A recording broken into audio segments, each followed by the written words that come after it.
Hello प्यारे बच्चों, तो कैसे हो आप सब। तो प्यारे बच्चों, आप सभी के बहुत सारे कमेंट्स, मैसेजेस और डिमांड के आधार पे आज की इस वीडियो में हम लेकर आए हैं और डिस्कस करेंगे क्लास 9th का आपका हिंदी का जो सब्जेक्ट है बच्चों, हिंदी ए या फिर हिंदी आबी से कह सकते हैं। तो इसी के मिड टर्म एग्जाम 2025-26 के लिए एक मोस्ट इंपॉर्टेंट प्रैक्टिस पेपर कह लीजिए या फिर सैंपल पेपर, इसके बारे में। ठीक है, और इतना ही नहीं बच्चों, आज से और इसी वीडियो से आपके हिंदी के मिड टर्म के एग्जाम के लिए हमने एक नई वीडियो सीरीज स्टार्ट कर दी है। और इस नई सीरीज में हम आपको एक नहीं दो नहीं बल्कि 5+ most important sample question paper करवाएंगे बच्चों आपके मिड टर्म के एग्जाम के लिए, और वो भी बहुत अच्छे से सॉल्यूशन के साथ में। और आप यकीन मानो, अगर आपने ये 5 सैंपल पेपर कर लिए और जो भी हम आपको मोस्ट इंपॉर्टेंट क्वेश्चन की वीडियो प्रोवाइड कराएंगे वो आपने अच्छे से कर ली, तो आप 80 आउट ऑफ बहुत अच्छे नंबर लेके आओगे। ठीक है, यहाँ पर आई बटन में आपको ऑल सब्जेक्ट, जितने भी आपके 9वीं क्लास के सब्जेक्ट है ना, सबके सैंपल पेपर की प्लेलिस्ट मिल जाएगी, तो जाके देख लेना। ठीक है, अब देखो, जो भी सैंपल पेपर हम आपको करवाएंगे, पहले हम आपको एक वीडियो देंगे जिसमें आप खुद से उसकी प्रैक्टिस करें, यानी कि प्रैक्टिस सेट आपको पहले प्रोवाइड कराएंगे जिससे कि आप खुद प्रैक्टिस करो और आपको अंदाजा लगेगा कि आप कितने पानी में हो, कितनी तैयारी कर रखी है आपने, लेकिन ईमानदारी से करनी है। ठीक है, तो चलो बच्चों देखते हैं। देखो, हिंदी का आपका जो पेपर है वो 3 घंटे का आएगा और 80 नंबर का आएगा। अब हिंदी का पेपर पिछले साल के मुकाबले थोड़ा सा बदल गया है। इस बार जो है हिंदी के पेपर में आपके 15 प्रश्न आएंगे और 4 खंड होंगे। खंड का जो रहेगा बच्चों, इसमें 2 क्वेश्चन होंगे आपके आपठित गद्यांश और काव्यांश वाले, जिसमें छोटे छोटे आपके 10 क्वेश्चन होंगे, यानी कि उप प्रश्न। खंड खा के अंदर आपके 4 क्वेश्चन होंगे बच्चों। ठीक है, अलंकार, समास, ठीक है, और जो आपके वाक्य भेद हो गए इस तरीके से। उसके बाद उपसर्ग, प्रत्यय वगैरह ये सब रहेंगे, और कुल मिला के आपके 20 क्वेश्चन होंगे, जिसमें से आपको 16 करने हैं। खंड गा के अंदर आपके कुल 5 प्रश्न होंगे, इसमें भी आपके 20 क्वेश्चन होंगे। जो आपकी किताबें हैं ना, क्षितिज कृतिका वाली, इसे एमसीक्यूज भी होंगे, कविताओं से, चैप्टर से क्वेश्चन आंसर भी होंगे, इस तरीके से। खंड घा में आपके 4 प्रश्न होंगे जो कि आपके व्याकरण वाले होंगे। व्याकरण इन द सेंस कि जो आपको राइट करना होगा, जैसे अनुच्छेद लेखन, पत्र लेखन हो गया, ईमेल लेखन वगैरह, ये सारी चीजें आपकी आएंगी। ठीक है, तो चलो शुरू करते हैं बच्चों बिना देरी करते हुए। तो सबसे पहले आप यहाँ पे देखेंगे आपका जो खंड का है आपठित बोध का, वो यहाँ से शुरुआत हो जाता है। अब इसमें 2 क्वेश्चन है। तो पहला क्वेश्चन देखो क्या है कि निम्नलिखित गद्यांश को ध्यान पूर्वक पढ़कर उस पर आधारित पूछे गए प्रश्नों के उत्तर दीजिए। 7 नंबर का आपका ये रहने वाला है। ठीक है, तो I request you all of you कि आप वीडियो को पॉज करके इसे अच्छे से पढ़ो। ये आपका सबसे पहला पैराग्राफ है, फिर ये आपका यहाँ पे देख सकते हैं दूसरा पैराग्राफ है, और फिर आपका यहाँ पे ये वाला तीसरा पैराग्राफ है। और जब आप इसे अच्छे से पढ़ लेंगे, समझ लेंगे, फिर आएंगे आपके सामने कुछ क्वेश्चन। जैसे कि हमारा पहला क्वेश्चन है, गद्यांश के अनुसार स्वच्छ भारत अभियान का आरंभ कब और किस उद्देश्य से किया गया था। तो अगर आप इसको पढ़ेंगे तो आप यहाँ पे देखेंगे बच्चों कि 2 अक्टूबर 2014 को इसकी शुरुआत हुई थी, है ना। ये एक सामाजिक परिवर्तन और जागरूकता का आंदोलन था, है ना, इस तरह से। तो आप देख लेंगे, ये रहा देखो 2014 में स्वच्छता और खुले शौच मुक्त भारत हेतु इसको शुरू किया गया था।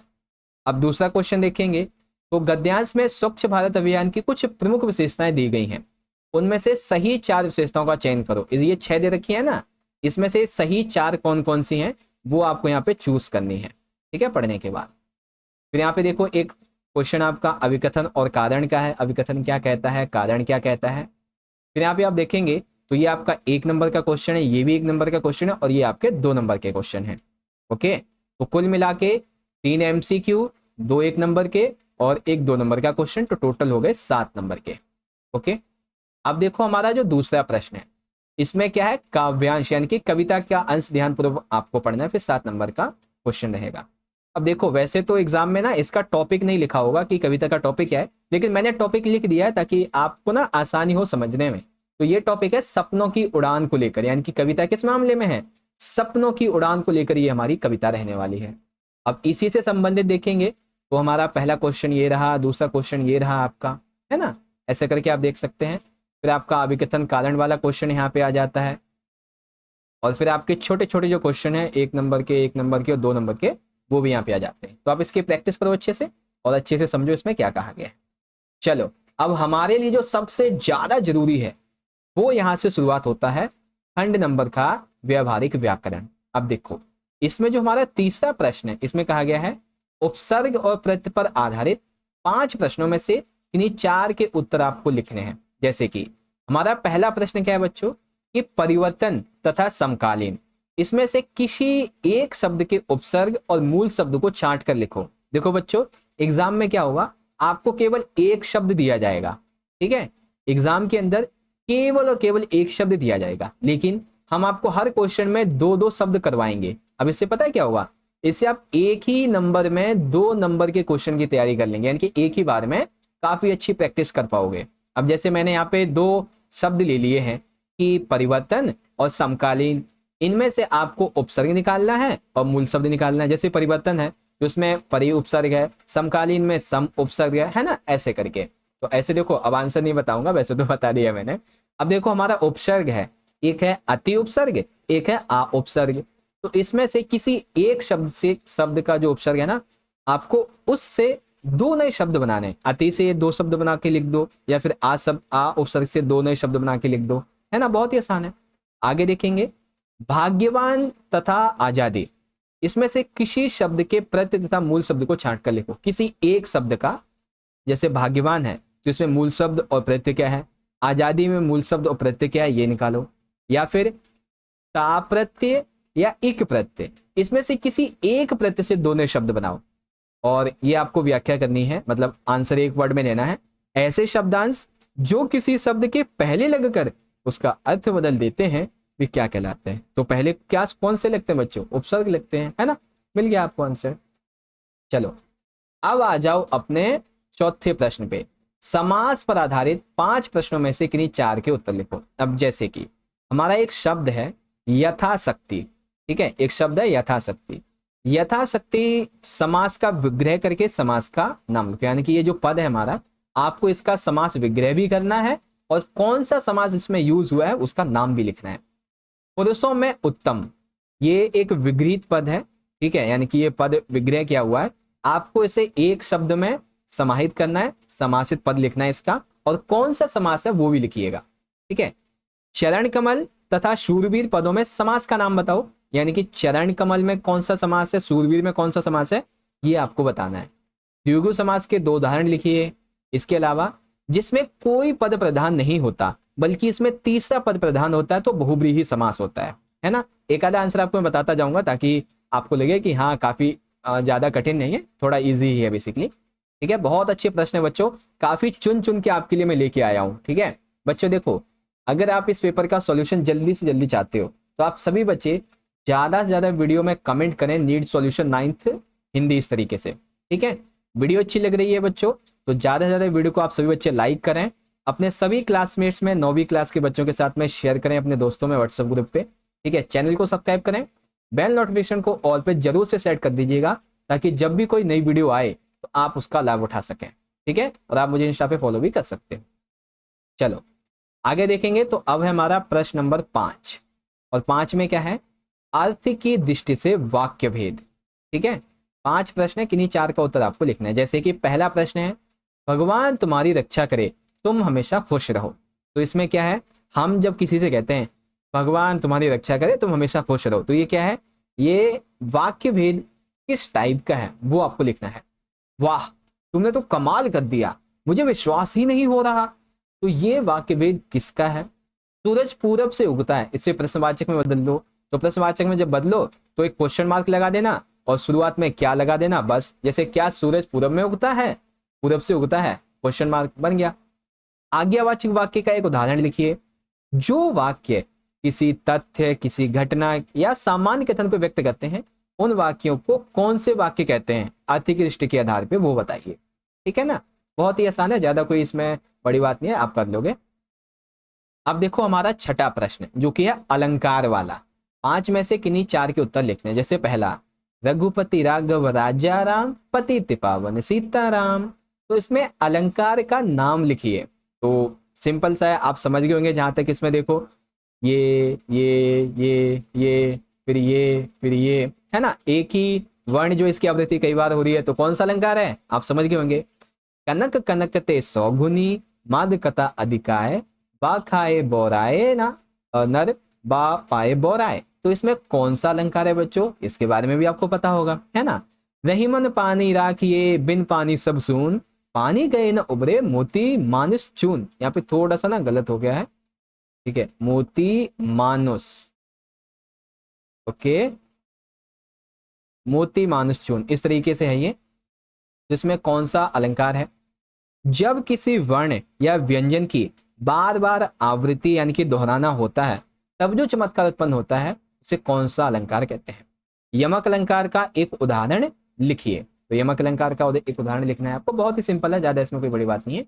आई होप अब आप समझ गए होंगे अच्छे तरीके से, है ना। तो ये हमारा जो व्याकरण वाला पार्ट था वो पूरा हो गया। अब चलते हैं बच्चों अपने खंड नंबर गा की तरफ, जो कि है पाठ्य पुस्तक और पूर्व पाठ्य पुस्तक यानी कि क्षितिज और कृतिका वाली किताब। तो पहला प्रश्न 7वां, पठित काव्यांश के आधार पे हमें एमसीक्यू के उत्तर देने हैं, एक एक नंबर के 5 एमसीक्यू होंगे। अब जैसे हमारा ये वाला जो है, ठीक है, ये हमारी कविता है। अब इस कविता से संबंधित हमसे कुछ एमसीक्यू पूछे जाएंगे, आ जाओ। जैसे हमारा पहला एमसीक्यू है, कवि के अनुसार संत सुजान किसे कहा गया है, तो कबीर की जो साखियां हैं उससे लिया गया है ना। तो कौन है बच्चों संत सुजान, किसे कहा गया है कबीर जी ने, वो देख सकते हैं आप यहाँ पे, चूज करें कौन सा ऑप्शन होगा। कविता के अनुसार हमें कथनों पे ध्यान देना है, तो इनमें से 5 कथन हमें दिए गए हैं।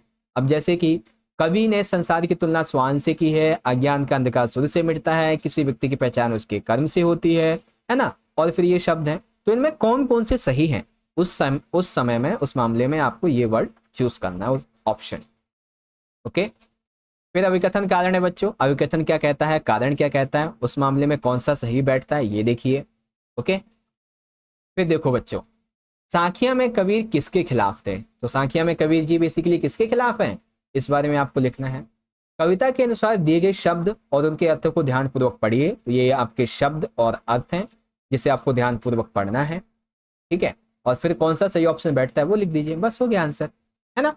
चलो अब देखो बच्चों 8वां प्रश्न, निर्धारित कविताओं के आधार पे 4 प्रश्नों में से किन्हीं 3 प्रश्नों के उत्तर लिखिए 25 से 30 शब्दों में, 2 नंबर के 3 क्वेश्चन। पहला क्वेश्चन, मानसरोवर से कबीर का क्या आशय है तथा कबीर ने सच्चे प्रेम की क्या कसौटी बताई है वो बताइए। तो मानसरोवर से कबीर जी का मतलब क्या है और सच्चे प्रेम की कसौटी क्या है वो बताओ। अगला, कवित्ती ललखत के अनुसार प्रथम वाक, 4 वाक है ना आपके वाक वाले पोयम में, तो इसमें से पहला जो वाक है इसका वर्णन करो। 4 वाक्यों के अलग अलग एक एक क्वेश्चन बनेंगे, तो आपको मैं जो 5 सैंपल पेपर करवाऊंगा हर एक में एक एक वाक्य की व्याख्या कर दूंगा ताकि समझ पाओ अच्छे से आप, ठीक है। अगला, कबीर रस खान ने अपने सवैये में कृष्ण और ब्रजभूमि के प्रति अपने अनन्य प्रेम को किस प्रकार व्यक्त किया है। आप पहले, दूसरे, तीसरे, चौथे सवैये में उनके प्रेम और समर्पण भाव को कैसे समझते ये लिखिए। तो 2 क्वेश्चन है, एक एक नंबर और 1.5 नंबर का यहाँ पे, ठीक है। आगे, वाक्य कविता के आधार पे भाव स्पष्ट करो। जेव टटोली कौड़ी ना पाई, खा खा कर कुछ पाए नहीं, ना खाकर बनेगा अहंकारी, है ना। तो ये है बच्चों आपका कि भाव स्पष्ट करना है दरअसल आपको, ओके। चलो अब देखते हैं बच्चों 9वां प्रश्न, पठित गद्यांश के आधार पे आपसे एमसीक्यू पूछे जाएंगे, उसके आंसर देने हैं। तो गद्यांश देख सकते हैं लहासा की ओर जो आपका चैप्टर है उससे लिया गया है। अब प्रश्नों को देखेंगे तो हमारा पहला प्रश्न है, लेखक ने लहासा जाने का निर्णय क्यों लिया। तो क्या रीजन थे बच्चों, लेखक ने यह तय किया कि वो लहासा जाएगा। दूसरा, अध्याय के अनुसार निम्नलिखित कथनों को ध्यानपूर्वक पढ़िए। तो आपके सामने ये कुछ कथन दिए गए हैं जिसे आपको ध्यानपूर्वक पढ़ना है, और फिर इनमें से कौन सा सही ऑप्शन एकदम फिट बैठता है उसको आपको यहाँ पे बताना है। आया समझ आपको, वेरी गुड। अब देखो हमारा तीसरा प्रश्न, अभिकथन और कारण। तो अभिकथन क्या कहता है, कारण उसकी सही व्याख्या करता है या नहीं, इस तरह से आप इसे पढ़ो। फिर देखो बच्चों चौथा प्रश्न, हमें सही कथन का यहाँ पे चयन करना है। तो यहाँ पे 3 ही दिए गए हैं, वैसे 4 होने चाहिए थे, एक इधर उधर हो गया, कोई बात नहीं। फिर अगला क्वेश्चन है 5वां, अध्याय के अनुसार शब्द और उनके अर्थों को पढ़िए। जैसे ठोंडला है, डांडे हो गया, ठीक है, गंदा हो गया, या फिर सुमति हो गया, ठीक है। तो इनमें क्या अर्थ है, इनकी क्या विशेषता है, तो उसके बारे में सही ऑप्शन चूज करना है, ओके। चलो अब आ जाओ बच्चों 11वें प्रश्न पे, निर्धारित गद्य पाठों के आधार पे निम्नलिखित 4 प्रश्नों में से किन्हीं 3 प्रश्नों के उत्तर लगभग 25 से 30 शब्दों में दीजिए। जैसे पहला प्रश्न है हमारा, यहाँ पे थोड़ा सा आप ध्यान से देखिएगा, किन घटनाओं से ये पता चलता है कि हीरा और मोती में गहरी दोस्ती थी। तो बच्चों इसका आंसर 99.99% बच्चों को आता होगा, है ना, क्योंकि जब ये चैप्टर पढ़ाया जाता है ना तो बड़ा मजा आता है पढ़ने में और पढ़ाने में भी। अगला, ल्हासा के और पाठ के आधार पे ये बताइए कि ठोंडला के पहले के, जब वो पहले गया था तो आखिरी गांव में जब वो पहुंचा, जो जब वो भिखमंगे के वेश में था, फिर भी उसे यानी लेखक को ठहरने के लिए उचित स्थान मिला, लेकिन जब वो दूसरी यात्रा के समय अच्छे वेश तक में गया तब उसे उचित स्थान नहीं मिल सका, ऐसा क्यों, ये बताइए। अगला, उपभोक्तावाद की संस्कृति पाठ के लेखक के अनुसार जीवन में सुख से क्या अभिप्राय है, सुख का मतलब क्या है, आज सुख की परिभाषा कैसी हो गई है। अगला, गया कौन था, गया के द्वारा हाके जाने पर बैल क्या करते हैं, क्या प्रतिक्रिया होती है उनकी, ये बताइए। चलो अब देखो बच्चों 11वां प्रश्न, आपकी जो दूसरी वाली किताब है कृतिका वाली, पूरक पाठ्य पुस्तक इसे कहते हैं। 3 प्रश्नों में से 2 के आपको उत्तर देने, 50 से 60 शब्दों में, 4 नंबर के 2 क्वेश्चन है। पहला प्रश्न बच्चों, लेखक ने दिल दहला देने वाला समाचार किसे कहा और क्यों कहा। कौन सा समाचार था, बाढ़ आने का। अब क्यों कहा है तो ये एक्सप्लेन करना है। बाढ़ की खबर सुनकर लोग कैसी कैसी तैयारी करने लगे, ये बताइए। अगला, पान की दुकान पर एकत्रित लोग बाढ़ के संबंध में तरह तरह की बातें कर रहे थे, लेकिन लेखक ने वहां से हट जाने में ही अपनी भलाई समझी। लेखक को ऐसा लगा कि मुझे यहां से हट जाना चाहिए, ऐसा क्यों और वो क्या बातें कर रहे थे। ठीक है। अगला, मुसहरी में राहत सामग्री बांटने गया लेखक राहत बांटना क्यों भूल गया। मुसहरों के व्यवहार से हमें कौन कौन से जीवन मूल्य अपनाने की प्रेरणा मिलती है, ये बताइए। ठीक है, इस तरह से आपका ये 11वां प्रश्न पूरा हुआ और हमारा जो तीसरा खंड है वो भी पूरा हुआ। अब शुरुआत होती है बच्चों खंड घ, रचनात्मक लेखन की। ठीक है, देखो 12वां प्रश्न क्या है, आपको 3 विषय दिए गए हैं, किसी एक विषय पर संकेत बिंदुओं के आधार पे 120 शब्दों में लगभग अनुच्छेद लिखना है। जैसे हमारा पहला टॉपिक है गणतंत्र दिवस परेड 2025, तो ये इसके संकेत बिंदु हैं, इस पे आपको अनुच्छेद लेखन करना है। समय का सदुपयोग, तो ये इसके संकेत बिंदु हैं, इस पर आपको लिखना है। ठीक है, और एक काफी टॉपिक चर्चा में रहता है जंक फूड, तो इसका बढ़ता प्रभाव, ये इसके संकेत बिंदु है, इस पर आपको लिखना है। आगे समझ। चलो अब देखो बच्चों, जो हमारा ये तीसरा प्रश्न है, यहाँ पे थोड़ा ट्विस्ट है। ट्विस्ट ये है कि एग्जाम में तीसरे में केवल मतलब 13वें क्वेश्चन में 2 क्वेश्चन होंगे। ठीक है, का और खा इसमें से एक करना होगा, लेकिन यहाँ पे मैंने 3 क्वेश्चन लिए हैं। अब इसके पीछे का रीजन सुनो ध्यान से।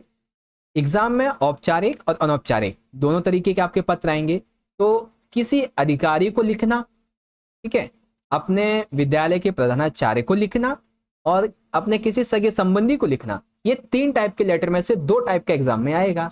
तो मैं आपको हर पेपर में इन तीनों की ही प्रैक्टिस करवाऊंगा, जिससे कि आप सबकी कम से कम 5-5 क्वेश्चन की प्रैक्टिस कर लेंगे हर एक टाइप के। अब जो आसान लगे आपको वो कर लेना, है ना। अब जैसे हमारा ये 13वां प्रश्न में पहला वाला है कि आप अनुज या अंजलि हैं, हाल ही में आपके क्षेत्र में बाढ़ आई, ये अभी एक रिसेंट टॉपिक है, आप सभी को पता है, जैसे दिल्ली का हाल है अभी, है ना। लोगों का बाढ़ की वजह से जीवन अस्त व्यस्त हो चुका है। प्रभावित परिवारों को राहत पहुंचाने के लिए और आवश्यक सहायता उपलब्ध कराने के लिए अपने जो डिस्ट्रिक्ट मजिस्ट्रेट है यानी कि जिला अधिकारी, उनको आपको लेटर लिखना है। या फिर आप कृष्णा या सीमा हैं, आपके विद्यालय में स्वच्छता की स्थिति काफी ज्यादा खराब है और स्वच्छता कर्मियों का भी कोई ध्यान नहीं रहता इस बारे में, तो विद्यालय में जो गंदगी है इस मामले में विद्यालय के प्रधानाचार्य जी को स्वच्छता की स्थिति, कारण और उससे होने वाली हानि की तरफ ध्यान आकर्षित करते हुए पत्र आपको लिखना है। या फिर आप अपने सगे संबंधी को लिख सकते हैं, आप योगिता या युवराज हैं, आपकी बड़ी बहनें 12वीं कक्षा में ना फर्स्ट आई हैं, वो है ना, प्रथम स्थान प्राप्त किया है। इस अवसर पर उन्हें बधाई देते हुए उनसे भविष्य के लिए मार्गदर्शन मांगते हुए आपको एक पत्र लिखना है। तो कैसे लिखेंगे आप पत्र, बता दूंगा आपको, चिंता मत करो, जब आपको सॉल्यूशन करवाऊंगा। ठीक है, अब है 14वां प्रश्न, इसे एक प्रश्न का उत्तर देना है। अब इसमें देखो क्या होगा, एक तो आपका रहेगा ईमेल लेखन और एक रहेगा लघु कथा लेखन। ठीक है, जैसे हमारा 5 नंबर का ईमेल लेखन क्या है कि आपका नाम प्रियंका है, आपके मोहल्ले की स्ट्रीट लाइट पिछले कई दिनों से खराब पड़ी है, रात के समय आने जाने में बहुत दिक्कत हो रही है, सामाजिक तो असामाजिक तत्वों जैसे चोरी वगैरह होना, ठीक है ना, इनकी गतिविधियां बढ़ने का डर है। कृपया नगर निगम के अधिकारी को समस्या का समाधान हेतु एक ईमेल लिखिए और जल्द से जल्द इस समस्या को ठीक करने का अनुरोध भी करें। या फिर दिए गए संकेत बिंदुओं के आधार पर लघु कथा लिखिए, तो ये आपका संकेत बिंदु है और इसके आधार पर आपको लघु कथा लिखनी है। ठीक है। सबसे आखिर में 15वां प्रश्न, एक प्रश्न का उत्तर आपको करना है। 4 नंबर का प्रश्न है। पहला प्रश्न, रवि और आर्या भविष्य में कौन सा करियर चुने, इस पे चर्चा कर रहे हैं। रवि इंजीनियर बनना चाहता है, जबकि आर्या शिक्षक बनने में रुचि रखता है। ठीक है, आर्य जो है शिक्षक बनने में रुचि रखता है। वे अपने अपने निर्णयों के पीछे तर्क देते हैं, एक दूसरे के विचारों का सम्मान करते हैं। तो यहाँ पे क्वेश्चन थोड़ा सा छूट गया। यहाँ पे दरअसल आपको लिखना है संवाद लेखन। क्या करना है? संवाद लेखन आपको लिखना है। या फिर आपकी डायरी विद्यालय में खो गई है, डायरी का विवरण देते हुए विद्यालय में सूचना पट यानी कि नोटिस बोर्ड के लिए एक सूचना तैयार करो 80 शब्दों में, और सिर्फ जरूरी बातें लिखनी होती हैं इसमें। ओके, आ गया समझ अच्छे से? चलो, वेरी गुड। तो इस तरीके से हमारा ये वाला जो पेपर है वो हमने यहाँ पे पूरा कर लिया अच्छे तरीके से। प्रैक्टिस पेपर सैंपल कह लो पहला वाला पूरा हो गया है। और आप सभी बच्चे इसका सॉल्यूशन जल्दी से जल्दी चाहते हैं तो आप कमेंट करें नीट सॉल्यूशन। ठीक है, इस तरीके से नीट सॉल्यूशन 9th हिंदी। ठीक है, वैसे तो मैं वीडियो बहुत जल्दी अपलोड कर दूंगा विद इन 48 आवर्स, तो 2 दिन के अंदर ही आ जाएगी सॉल्यूशन की वीडियो। अगर आप ये 10 तारीख के आसपास देख रहे हैं ना, 10 सितंबर, तो समझ लो सॉल्यूशन आ चुका है इसका। ठीक है, लिंक डिस्क्रिप्शन में मिल जाएगा, या फिर आई बटन में ऑल सब्जेक्ट की प्लेलिस्ट मिल जाएंगी, इसकी भी मिल जाएगी, हिंदी की भी, तो वहां से देख सकते हैं। ठीक है, वीडियो अच्छी लगी बच्चों तो जल्दी जल्दी वीडियो को लाइक करें, अपने सभी दोस्तों में ज्यादा से ज्यादा शेयर करें, और कमेंट बॉक्स में अपना फीडबैक जरूर बताइएगा। ठीक है, मिलते हैं बच्चों अगली वीडियो में। बहुत बहुत धन्यवाद। जय हिंद, जय भारत, वंदे मातरम।